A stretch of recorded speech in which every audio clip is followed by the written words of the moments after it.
Billionaire sees a homeless girl, saved his paralyzed son. What he did next shocked everyone. The crowd on the courthouse steps barely noticed her at first.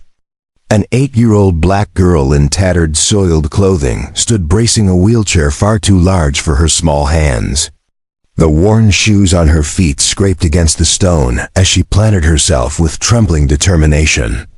The boy in the chair, no older than 5, stared at the drop before him, hands gripping the armrests as if his entire world depended on it. Passers-by hurried past, pretending not to notice, caught up in their own trivialities. Above them, a well-dressed white man, polished shoes clicking against stone, descended the steps hurriedly, face taut with urgency. He was still several steps away when the chair began to tilt dangerously. Her eyes widened, not with fear for herself, but with intense focus. She planted her feet harder, scraping skin against stone, muscles straining, breath ragged and sharp. The wheelchair steadied just inches from disaster. Around them, murmurs rose, sharp and incredulous, yet no one stepped forward. The silence felt heavier than the weight she held in her small hands. Every muscle quivered, but her posture radiated resolve. She was a singular force against gravity, against the indifference of the crowd, against assumptions. The suited man reached them moments later, relief twisting quickly into suspicion. His gaze swept over her. Dirty sleeves, knotted hair, tattered clothing, trembling arms. He seized the wheelchair, pulling it back as if reclaiming authority, glancing down at her with cold assessment. The boy's gaze flickered between them, uncertainty clouding his young face. Tiny fingers gripping the armrests tightly. Nearby, a security guard approached, eyes narrowing, framing her as a potential threat. She slowly released her grip, stepping back, shoulders slumping under the weight of invisible scrutiny. She said nothing. Her silence was louder than any words, a quiet protest against assumptions. The distance between her and the father was a chasm of prejudice that needed no dialogue. The boy exhaled slowly, sensing tension in the air, body mirroring the rigidity of those around him. Then something shifted. The boy reached out, fingers stretching toward her as if recognizing her bravery, before he could even name it. His face softened, tension melting into awe and trust. The father's eyes followed his son's gaze, and for the first time, he truly looked at her, not the dirt, not the rags, but the raw courage in her small frame. The realization hit quietly, but with undeniable force, leaving a trace of shame and awe in its wake. The murmurs of the crowd dimmed. The guard froze mid-step. The father's posture softened, breath slowing as acknowledgement lay suspicion. The crowd, once indifferent, began to notice her, the precision of her hands, the strength in her stance, the unwavering eyes that held his son steady. She did not flinch. She did not plead. She simply existed, a pillar of resilience amidst judgment and expectation. Hours later, in his private office, he could not erase the image from his mind. The girl's hands, knuckles scraped, clothes torn, eyes blazing with determination, they haunted him. Guilt gnawed at him for his initial suspicion, for his blinkered privilege that had blinded him to courage. All the wealth, all the control in the world, could not replicate the bravery in her small frame. His mind replayed every detail, the scrape of her shoes against stone, the quiver of her arms, the boy's hesitant trust. Determined to make amends, he ordered staff to find her.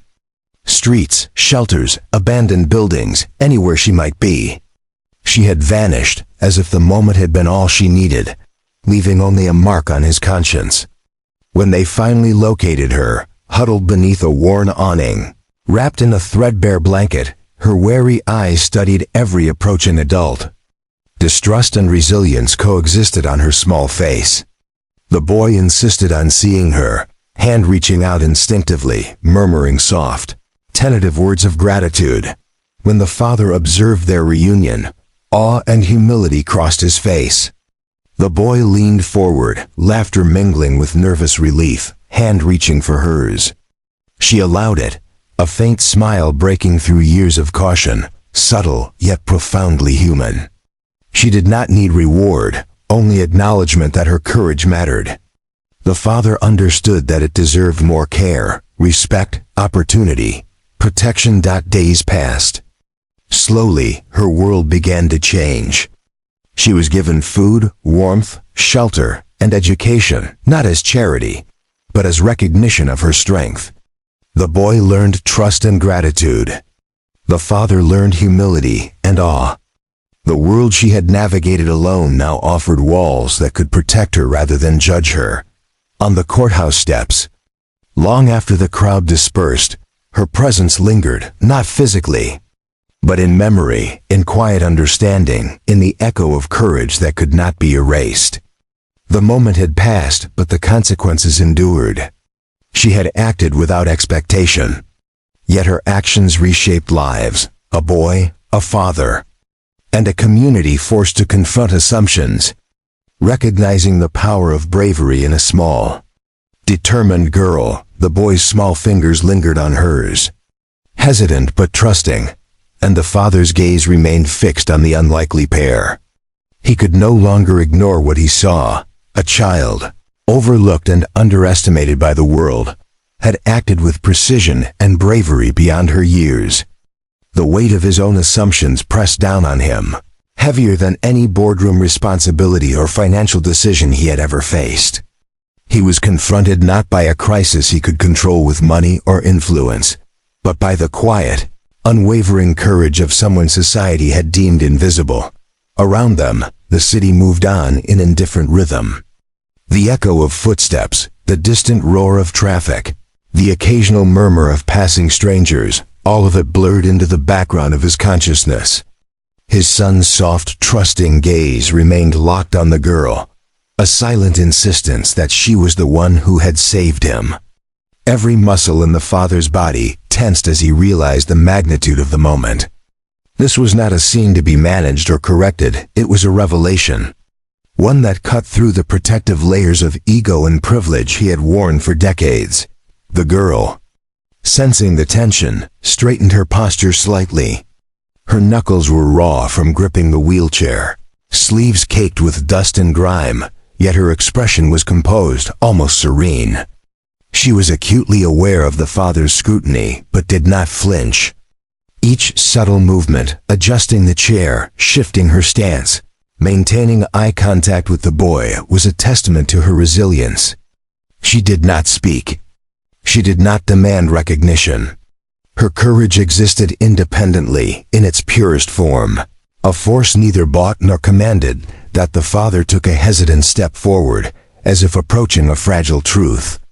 His polished shoes scuffed lightly against the stone, each sound amplified in the tense silence. He searched her face, trying to reconcile his own preconceived notions with the reality in front of him. He had anticipated gratitude, compliance, perhaps fear, but none of these appeared. Instead, he saw dignity, determination, and an unspoken understanding of responsibility far beyond her age. The boy's voice, soft but insistent, broke the stillness. "She helped me." The simplicity of the statement was profound, carrying the full weight of a life nearly lost and saved in the hands of a child. The father felt a knot of guilt tighten in his chest, and for the first time, he recognized the limitations of authority and wealth in the face of genuine courage. He had the means to act, but not the moral clarity. That clarity belonged to her. A security guard stepped forward again, tension coiling in his posture, eyes flicking to the father for guidance. The girl shifted instinctively, positioning herself slightly in front of the wheelchair, small body taut with readiness. Her gaze met the guard's without fear, unflinching, and the subtle power dynamic shifted. The guard hesitated, uncertainty creeping into his expression, as if he too were feeling the undeniable truth of her bravery. The father exhaled slowly, shoulders dropping from the rigid tension they had held. He realized that every instinct to control, to assert dominance, to frame the situation according to his worldview, was irrelevant here. The girl had acted when it mattered most, with precision, empathy, and courage. His pride, long a defining element of his identity, now felt trivial. His authority, meticulously built over decades, seemed hollow against the quiet force of her actions. He watched as the boy leaned forward slightly, tiny hands still seeking hers. The girl responded with the smallest of nods, a subtle acknowledgement that he was safe, that she had been there, and that her duty had been fulfilled. There was no flourish, no demand for recognition, just the calm, steady presence of someone who had done what was right. The father felt an unfamiliar pang of humility, a sense that he was witnessing a lesson he could neither buy nor command. The crowd, largely unaware of the unfolding emotional drama, passed by in muted waves. But for the father, the world had contracted to the single scene, a boy, a girl, and the fragile yet undeniable trust between them. Every subtle gesture, every twitch of a muscle, every expression of focus or relief was amplified in his mind. He understood finally that heroism was not measured by wealth, status, or power, but by willingness to act when no one else would. The girl adjusted the wheelchair again, tiny hands working with precision, a calmness that contrasted with the father's internal turbulence. He felt the weight of every judgment he had ever made in his life pressing down on him, forcing him to confront the inadequacy of assumptions, the fragility of pride, and the necessity of respect. She had saved his son, yes, but she had also saved him from ignorance, forcing him to see courage and value where he had never thought to look. Minutes passed in tense silence, each breath drawn with careful measurement. The boy's eyes never left hers, a silent insistence that he recognized her bravery and depended upon it. The father's gaze shifted from the boy to the girl, lingering on the small details, scraped knuckles, dusty hair, the deliberate set of her shoulders. Each detail was a testament to resilience, a quiet rebellion against neglect and assumption. Finally, the father spoke, voice low and controlled, heavy with emotion he had not anticipated. "You saved him." The words hung in the air, simple yet profound. The girl's lips curved in the faintest of smiles, acknowledging the truth but not seeking reward. She had acted without expectation, and her courage had created a ripple that would touch more lives than she could imagine. He stepped closer, still maintaining distance, awareness of propriety and respect guiding every movement. He felt a mix of guilt, awe, and reverence, the unfamiliar sensation of confronting someone whose moral clarity far exceeded his own. The boy reached for her hand again, and she allowed it, a subtle gesture loaded with trust and affirmation. As the father observed, he realized the full magnitude of what had happened. Courage, responsibility, and heroism were not the preserve of wealth or authority. They were embodied in her willingness to stand, to act, and to protect when the world would have looked away. He felt the first stirrings of transformation within himself, a recognition that privilege without empathy is hollow, and that judgment without understanding is dangerous. The girl, aware of his scrutiny, held her posture with quiet defiance. She had not asked for recognition, and she would not flinch now. The boy's trust anchored her actions, a tangible proof of her impact. The father's mind raced with possibilities, how to atone, how to acknowledge, how to create a world where courage like hers could thrive rather than be dismissed.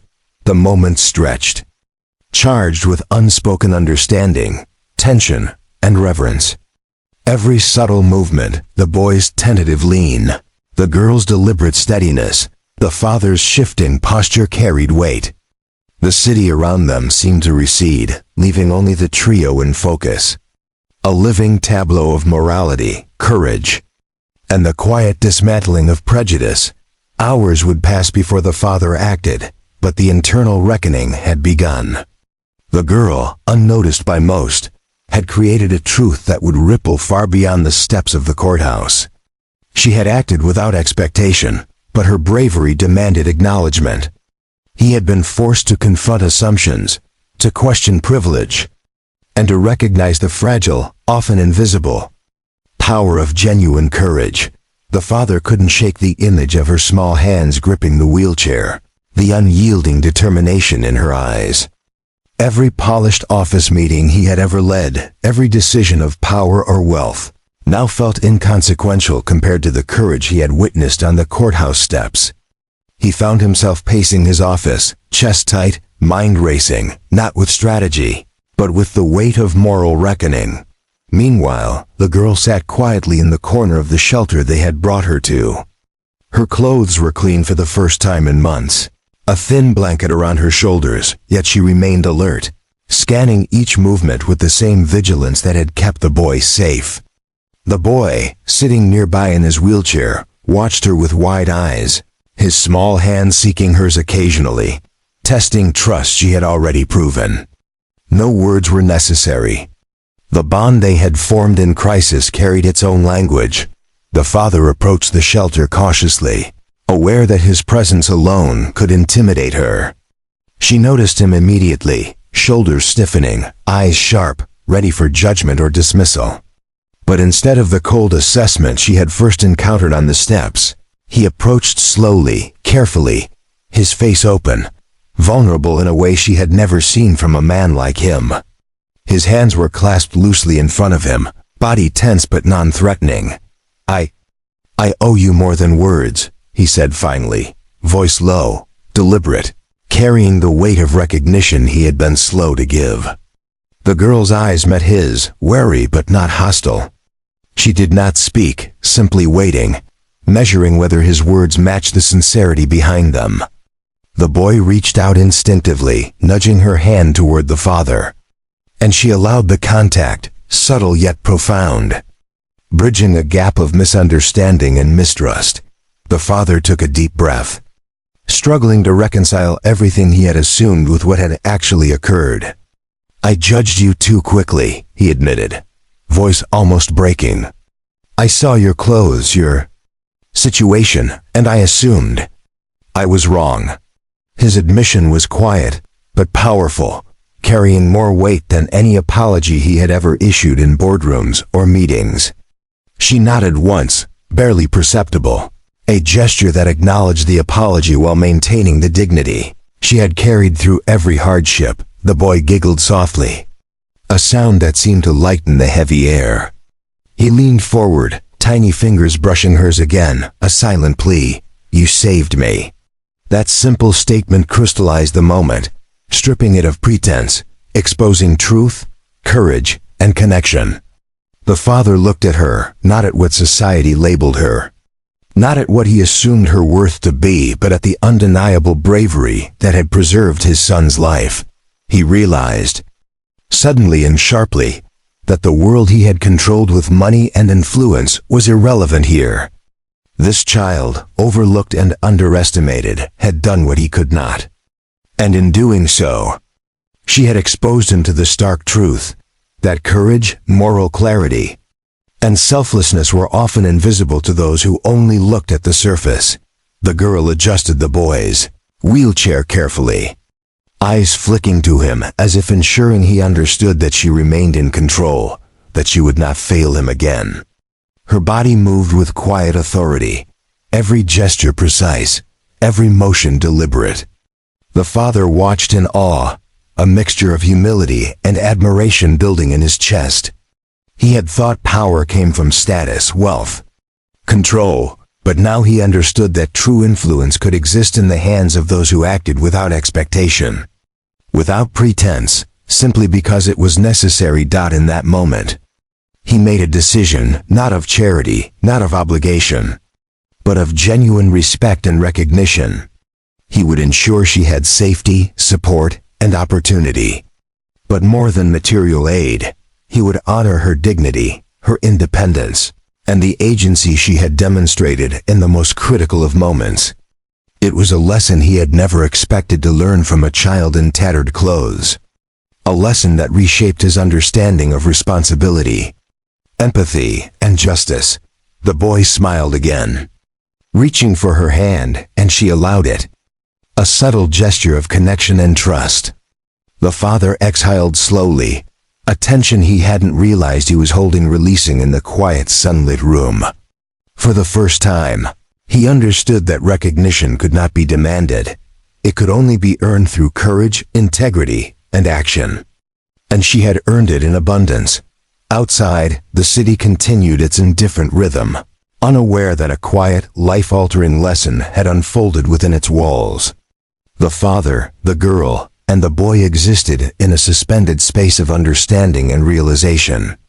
In that suspended space, the world's assumptions began to crumble, replaced by the undeniable force of human courage, empathy, and moral clarity. The father watched quietly as the girl adjusted the boy's wheelchair one final time, her small hands moving with calm precision. The boy's eyes shone with trust and gratitude, and for a moment, the world outside the shelter, the streets, the indifferent passers-by, the noise of a city unaware felt distant and irrelevant. He finally understood what had been invisible to him all along, that courage and strength were not measured by wealth or status, but by action and heart. He knelt slightly to meet her gaze, humility softening every line of his face. "You saved him," he said again, more sincerely than before. "And I want to make sure you're never overlooked again." She simply nodded, a faint smile breaking through her cautious demeanor, the kind of smile that carried both relief and quiet pride.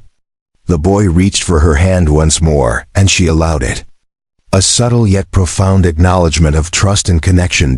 In the days that followed, she was given care, safety, and opportunity, not as charity, but as recognition of her courage and integrity. The father ensured that her life would no longer be invisible to the world, that her bravery would not be forgotten or dismissed. Those who had judged her, even subtly, were confronted by the undeniable truth. Real heroism is often unseen, quiet, and profound. On the courthouse steps where it all began, her presence lingered in memory rather than in physical form. She had acted without expectation, yet her actions had rewritten lives: the boys, the fathers, and even the quiet conscience of a world too often blind to courage. And in that quiet reckoning, the father realized a truth he would carry forever. True strength cannot be measured by appearances, only by the actions that define the heart.